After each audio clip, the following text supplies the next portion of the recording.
नमस्कार, आप देख रहे हैं आप दी टुडे और मैं हूं आपके साथ वैशाली। आइए रुक करते हैं आज की खास खबर पर। झांसी समाजवादी पार्टी के जिला अध्यक्ष ब्रजेंद्र सिंह यादव भोजला के नेतृत्व में सैकड़ों की संख्या में मंडल आयुक्त झांसी को नगर निगम स्मार्ट सिटी गुठली को लेकर ज्ञापन सौंप कर मांग की है। स्मार्ट सिटी के नाम पर हो रहे भ्रष्टाचार की कल्पना भी नहीं की जा सकती। उसी कड़ी में झांसी महानगर में 300 करोड़ के घोटाले की पुष्टि नगर निगम के मेयर द्वारा की गई है। उसके पूर्व में कैग ने भी अपनी रिपोर्ट में अनियमित भुगतान का जिक्र किया था, जिसका जवाब जिम्मेदार स्मार्ट सिटी अधिकारी नहीं दे पाए थे। लेकिन उसके बावजूद भी भ्रष्टाचार में कोई कमी नहीं आई।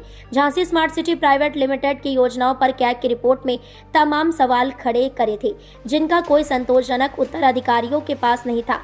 वर्ष 2019-2020 Jhansi smart city private limited के गठन के बाद करीब 872.74 करोड़ की लागत से 67 योजनाओं में काम कराया गया। इसमें 450.74 करोड़ की लागत से 40 परिणाम पर काम पूरा करने का दावा किया गया था, जबकि 320.53 की 14 संचालित योजनाओं में साल 2019 के दौरान कराए गए कार्यों करीब 160 करोड़ रुपए के अनियमित भुगतान का जिक्र किया गया था। अधिकारियों के संज्ञान में आने के बावजूद भी किसी प्रकार की कोई कार्यवाही आज तक संज्ञान में नहीं आई है, जिसकी पुष्टि स्वयं मेयर कर रहे हैं।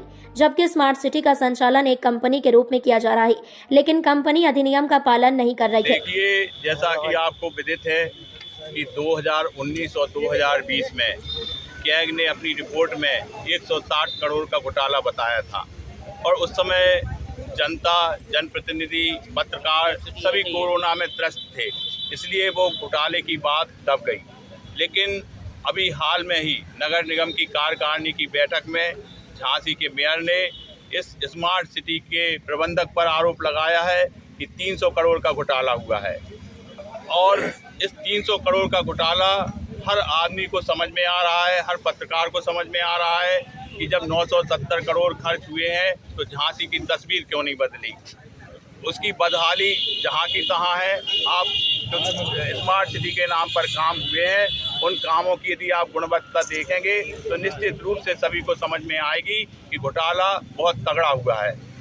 आज केवी सिंह ने हमारे मेयर के ऊपर जो आरोप लगाया है 1 करोड़ का, तो मैं कहना चाहूँगा कि भाजपा की जो नूरा कुश्ती है उसको सहन नहीं किया जाएगा। जनता का ध्यान भटकाने का जो कार्य भाजपा के लोग कर रहे हैं या केवी सिंह कर रहे हैं, उससे कोई फर्क नहीं पड़ता है। यदि उन्हें लगता है कि उन्हें मानहानि 1 करोड़ के आरोप है उनके ऊपर, तो उन्हें 1 करोड़ का नहीं, 10 करोड़ का मेयर पे मानहानि का दावा करें। जनता को इससे कोई मतलब नहीं है। जनता तो चाहती है कि आप कैग की रिपोर्ट के अनुसार अपना स्पष्टीकरण जनता के सामने रखें। ये जनता का मामला है, हमारा अपना मामला नहीं है। ज्ञापन दोबारा देने आए हैं कि जो उजागर आपस में ही भारतीय जनता पार्टी के लोग कर रहे हैं, इसको जनता को हिसाब चाहिए इसका। ये 300 करोड़ तो गबन किए ही है, लेकिन ये सारा खेल जो है पिछले जो महापौर रह चुके, ये उनका गेम है। पिछले महापौर की अगर जांच करा दी जाए तो दुबई जैसे एरिया में इनकी जगह मिलेंगी, ज़मीनें मिलेंगी। अगर उनकी जांच करा दी जाए तो महीने में 20-20 ट्रक हैं दुबई के उनके लड़के के। तो इस तरह की ये बीजेपी की ये मानसिकता है कि इतना मोटा करो और गरीब आदमी को सिर्फ भंडारे के माध्यम से उसको गरीब पे गरीब बनाते जाओ और पैसा खा के जनता का पैसा खा के और इस तरह का खेल करके जो है देश को गर्त में डालने का काम कर रहे हैं। आपको मालूम हो कि आज दोनों में जो कुश्ती हो रही है, एक दूसरे को उजागर कर रहे हैं। मेयर अपने आप भड़बड़ा रहे हैं कि हमें पैसा नहीं मिला, पुराने मेयर सब खा के चले गए। आपस में जो लड़ाई झगड़ा हो रहा है, ये पूरे यहाँ से लेके केंद्र तक की चाल है, प्रदेश की चाल है कि अपने आदमी को इतना मोटा बना दो कि आने वाले कल में जो है गरीबों के वोट लूटे और गरीबों की मानसिकता जो है जिस तरह इतनी कर दे कि ये सोच नहीं पाए वोट डालने के लिए और इनकी जो है दलाली ऊपर स्तर तक चलती रहेगी। अगर प्रजेंद्र जी किस मामले का ज्ञापन कर रहे हैं? क्योंकि आपको पहले से भी अवगत है कि जो नगर निगम में स्मार्ट सिटी में 970 करोड़ के जो काम हुए थे, उसमें जो घोटाला हुआ है वो बहुत ही मतलब गंभीर विषय है और जिसको बीजेपी के लोग और अधिकारी मिलके इसे दबाए, पहले से भी दबाया है उस टाइम कोरोना का बहाना लेके दबाया गया है। और अब तो आपकी जो सरकारी जो जांच एजेंसियां हैं, जैसे कैग ने भी 170 करोड़ का हिसाब नहीं मिला अभी तक इन लोगों को।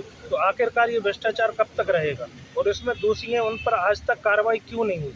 हम लोगों की यही मांग है कि जो इसमें भ्रष्टाचार हुआ है, और उनके खुद मेयर भ्रष्टाचार को उजागर कर रहे हैं, अब वो एक दूसरे पे आरोप प्रत्यारोप लगा रहे हैं। तो हमें इससे कोई मतलब नहीं है। जो जनता का पैसा है, जनता के पैसे का जो हिसाब है, उसको उजागर करना चाहिए।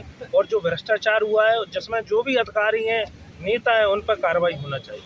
विजयन जी, आपने पूर्व में भी एक ज्ञापन दिया था जी, उस पर क्या कुछ कार्रवाई हुई है? हमें लगता है ये लोग जो प्रशासन है बिल्कुल मौन साधे हुए है, कोई कार्रवाई करने के लिए तैयार नहीं है। हमें तो ऐसा लगता है कि बड़े बड़े इसमें अधिकारी